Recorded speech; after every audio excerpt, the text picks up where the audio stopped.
की ज़रूरत है, मुझे सिखाना पड़ेगा, मुझे कुछ समझ में नहीं आ रहा है कैसे मैं इसको हैंडल करूँगा। तो कंपनी ने एक मेल दिया और मेल में ये लिखा कि अगर ये सब भी हम करेंगे तो आप क्या करोगे। और उन्होंने कनाडा से 1000 पेज का किताब भेज दिया कि इसको चाट जाओ, तो सेल्स की भाषा में बोलते हैं, मतलब इसको मारो रट्टा, इसको मगअप करो, इसमें से जो पूछा जाए याद रख के जवाब दो, ठीक है। और उसके एक महीने बाद आया मेरे मेल पे एक ईमेल टर्मिनेशन का कि आपने 7 महीने से बिल्कुल भी परफॉर्म नहीं किया है तो हम आपको कंटिन्यू नहीं करवा सकते। और उन्होंने पैरेलली दूसरी इंटरव्यूज करना चालू कर दिया। मेरे को 1 महीने का टाइम दिया परफॉर्म करने का। आपको पता है इशू क्या है? इशू ये है कि जब आपको कोई चैलेंज करता है ना आपके ईगो को, तो आपके पास 2 ऑप्शन है, या तो ऐसा बोलो कि तुमने चैलेंज किया तो समझता क्या अपने आप को, या दूसरा है प्रूव करके दिखाओ। दूसरा अच्छा। तो मैंने प्रूव करने का डिसाइड किया। लंबी बात को बड़ी शॉर्ट में खत्म करता हूँ, जिस कंपनी ने मुझे टर्मिनेट करने का ईमेल किया था उसी कंपनी का मैं 4.5 साल बाद सेल्स एंड मार्केटिंग का डायरेक्टर बना।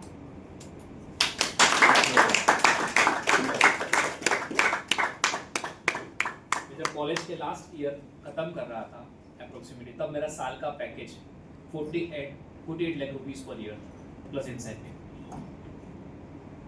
और मैंने और मेरे पापा ने जो भी मेहनत करी वो सारा का सारा 3 करोड़ रुपए का कर्जा पूरा जीरो कर दिया, सारा उतार दिया।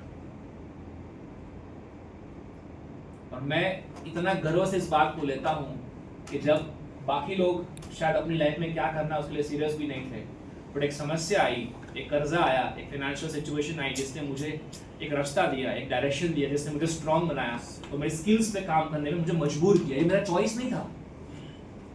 अगर सब कुछ बढ़िया होता तो मैं भी तो नॉर्मल ही था ना, मतलब क्या जरूरत है, करते कुछ लाइफ पे, शायद यहाँ पे भी नहीं होता, कुछ कर रहा होता, कोई मुझे जानता नहीं होता, बट मेरे पास कोई चॉइस नहीं थी। इसी वजह से मैंने वो स्टार्ट किया। और जब मैं उस सिचुएशन पे आया एज अ डायरेक्टर, तो मेरे बहुत देशों में घूमना शुरू हुआ। मैं आपको बताता हूँ, एज अ डायरेक्टर मैं 46,000 एम्प्लॉयज को मैनेज करता था सेल्स में। 3,000 मैनेजर्स एंड अबव लेवल थे और 12 लोगों की मेरी कोर टीम थी अक्रॉस ग्लोब। बड़ा आसान है नहीं 46,000 लोगों को मैनेज करना विदाउट टेक्नोलॉजी, है ना। 10 kbps स्पीड पे कितना अच्छा, कितना आसान होता है ना। एक्सेल भी लोगों को नहीं पता होता था, राइट। टेक्नोलॉजी नाम का कुछ नहीं था, व्हाट्सएप एग्जिस्ट नहीं करता था, it was chargeable, internet was highly chargeable. मेरे महीने के सुरेंद्र जी मोबाइल की बिल आते थे 22,000 रुपये। मेरे महीने का मोबाइल का बिल 22,000 रुपीज आता था टाटा कंपनी का, राइट। तो हमने उस समय भी लीडरशिप करी है जहाँ पे टेक्नोलॉजी नहीं थी, और उसके बाद लीडरशिप करी है। बट मजा पता है क्या है, जब इतने देशों में घुमा ना, कंपनी के मैनेजमेंट ने एक चीज ऑब्जर्व करी कि भाभी आप जहां जहां जाते हो ना वहां पे सेल्स बढ़ जाता है। और मुझे भी नहीं पता कैसे। ये भाभी आप ट्रेनिंग बहुत अच्छा करते हो, आपके अंदर तो पावर है कि आप अपना नॉलेज जो है लोगों को डुप्लीकेट कर सकते हो। काफी बार क्या होता है, टॉपर होता है इंसान, पर वो नॉलेज दूसरों को कैसे देना है उसको नहीं पता। आपने ऐसे बहुत सारे टीचर्स को देखा होगा जिसमें नॉलेज बहुत खूब है, उनको पढ़ाना कैसे वो नहीं आता। देखा है ना आपने, अपने स्कूल में देखा होगा, अपने कॉलेज में देखा होगा, टीचर बढ़िया है पर पढ़ाना नहीं आता। कंपनी में बोलते हैं कि आप इंसान भी अच्छे हो, पढ़ाना भी आपको आता है, इसे ट्रेनिंग में आप ट्रेनिंग डिपार्टमेंट स्टार्ट करो। तो कंपनी ने मुझे मोटिवेट किया, पुश किया कि आप एज अ डायरेक्टर दूसरा डिपार्टमेंट से संभालो, ट्रेनिंग एंड डेवलपमेंट डिपार्टमेंट। तो वहां से हमने वो डिपार्टमेंट की स्थापना करी, स्टार्ट किया।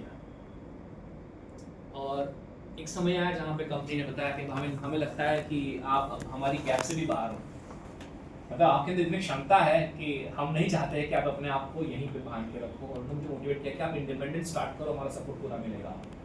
और वहाँ से मैंने शुरुआत किया। 18 साल मुझे इस फील्ड में हुए हैं, जैसे मैंने आपको बताया। और मज़ा आता है जब हर रोज़ नए नए लोगों से मिलने का मौका मिलता है, एक्सपीरियंस शेयर करने का मौका मिलता है। बिलियन डॉलर जिनके बैंक अकाउंट में पड़े होते हैं उनके साथ बैठ के उनकी सोच क्या है, उनकी समझदारी क्या है, वो धंधा कैसे चलाते हैं। चाहे मैं सऊदी का बात करूँ, हम लोग जाते हैं बैंकॉक में जाते हैं, वहाँ पे काफ़ी बिजनेसमैन मीट्स में आते हैं। हम लोग जैसे मैंने बताया आपको यूरोप जाते हैं, हम लोग काफ़ी कंट्रीज ट्रैवल करते हैं, काफ़ी स्टेट्स ट्रैवल करते हैं, हमें लोगों से मिलने का मौका मिलता है। हमने स्विट्जरलैंड में एक ट्रेनिंग करी थी, बहुत अच्छा एक्सपीरियंस था।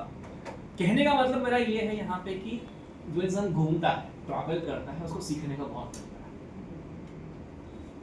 और नए नए लोगों से हम भी सीखते हैं बहुत सारी चीज़ें, राइट। सो वहाँ से लेकर यहाँ तक का सफ़र 18 साल में एक चीज़ में कॉन्फिडेंस से कहूँगा कि मैं पूरी कोशिश करूँगा ईमानदारी के साथ कि मैं आपको जितना भी नॉलेज है वो नॉलेज में आपके अंदर जहाँ जहाँ भी आपको हेल्प हो वहाँ पे मैं आपको देने की कोशिश करूँगा, और साथ में मैं आप लोगों की तरफ से भी बहुत सारी चीज़ें समझने की कोशिश जरूर से करूँगा। Ready everybody? Yeah. So shoulder back, chest up, chin up. Yes.